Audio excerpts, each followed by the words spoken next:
सभी भाई बहनों का स्वागत करती हूँ अपने यूट्यूब चैनल पर। आप सभी लोग के सामने एक शंकर भगवान का होली गीत सुनाने चल रही हूँ। आप लोग सुनिएगा और कमेंट बॉक्स में बताइएगा हमारा गीत कैसा लगा। जो भाई बहन चैनल पर नए हैं लोग, चैनल को लाइक सब्सक्राइब शेयर जरूर करें। कमेंट बॉक्स में बताइएगा गीत कैसा लगा। बदलेला नसीब बदलेला नसीब भोले दुअरिया फागुन में। बदलेला नसीब बदलेला नसीब भोले दुअरिया फागुन में। भोले दुअरिया फागुन में, भोले दुआरिया फागुन में। बदलेला नसीब बदलेला नसीब भोले दुआरिया फागुन में।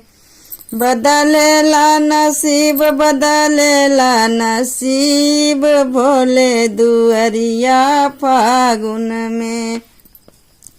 शिव चर्चा गावा हो होली मनावा, शिव चर्चा गावा हो रंगवा लगावा। भोले दानी बाबा के रंगवा चढ़ावा, भोले दानी बाबा के रंगवा लगावा। भोले दानी अपार भोले दानी अपार भोले दुअरिया फागुन में।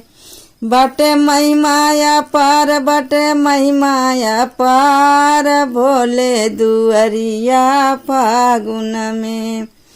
भोले दानी अपार भोले दानी अपार भोले दुअरिया फागुन में। बटे महिमाया पार बटे महिमाया पार भोले दुअरिया फागुन में।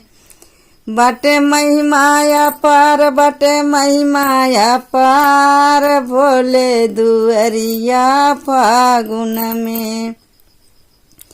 बिगड़ल समैया में भोले संगतिया, मथवा से हटी जला सब कर विपतिया।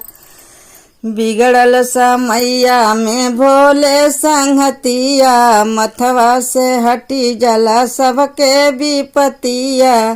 चाहे होखे अमीर चाहे होखे गरीब भोले दुअरिया फागुन में।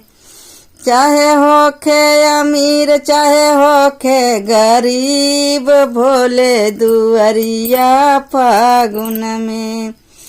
भोले दुअरिया फागुन में, अरे भोले दुअरिया फागुन में। बदलेला नसीब बदलेला नसीब भोले दुअरिया फागुन में। बदलेला नसीब बदलेला नसीब भोले दुअरिया फागुन में। तो गीत कैसा लगा आप लोग को कमेंट बॉक्स में बताइएगा।